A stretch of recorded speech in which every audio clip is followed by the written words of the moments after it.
नमस्ते दोस्तों, स्वागत है आपका हमारे हिंदी साहित्य यूट्यूब चैनल में। तो आज हम बात करेंगे नागार्जुन की कविता अकाल और उसके बाद। यहाँ पे कवि ने इस कविता में जो जिक्र किया है कि अकाल के समय की परिस्थितियाँ क्या है और उसके बाद की परिस्थितियाँ क्या है। तो इस कविता को हम पहले पढ़ते हैं। कई दिनों तक चूल्हा रोया, चक्की रही उदास। कई दिनों तक कानी कुतिया सोई उसके पास। कई दिनों तक चूल्हा रोया, चक्की रही उदास। कई दिनों तक कानी कुतिया सोई उसके पास। कई दिनों तक लगी भीत पर छिपकलियों की गश्त। कई दिनों तक चूल्हों को भी हालत रही शिकस्त। कई दिनों तक चूल्हों को भी हालत रही शिकस्त। यहाँ पे कवि अकाल के समय की परिस्थितियों का वर्णन किया है कि अकाल के कारण कई दिनों तक चूल्हे में आग नहीं जली, चूल्हा नहीं जला और जो गेहूँ पीसने वाली चक्की वो भी कई दिनों तक उदास रही।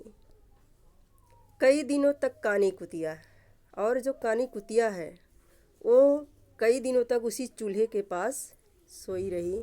कई दिनों तक भीत पर छिपकलियों की गश्त, और कई दिनों तक जो छिपकलियाँ थी वो भी गश्त लगाती रहीं। कई दिनों तक चूहों की भी हालत रही शिकस्त, और कई दिनों तक चूहों की भी हालत खराब रही।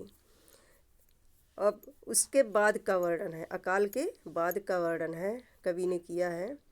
दाने आए घर के भीतर कई दिनों के बाद, धुआं उठा आंगन से ऊपर कई दिनों के बाद। दाने आए घर के भीतर कई दिनों के बाद, धुआं उठा आंगन से ऊपर कई दिनों के बाद।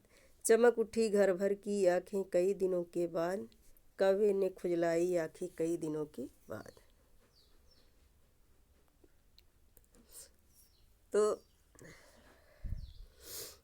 कई दिनों के बाद घर में दाने आए, घर में खुशियाँ आई, और कई दिनों के बाद फिर चूल्हा जलने लगा और आंगन से धुआं उठने लगा। खुशी के मारे घर परिवार में सबकी आंखें भर आईं, और कौवे ने खुजलाई आंखें कई दिनों के बाद, और कौवे ने भी अपने आंखें खुजलाई कई दिनों के बाद। एक छोटी सी कविता थी नागार्जुन को। अगर एक कविता जो हम देने का प्रयास किए हैं, बताने का प्रयास किए हैं, अगर वो कविता आपको अच्छी लगे तो इस वीडियो को लाइक, शेयर और सब्सक्राइब करिए। मिलते हैं अगली वीडियो में, तब तक के लिए धन्यवाद।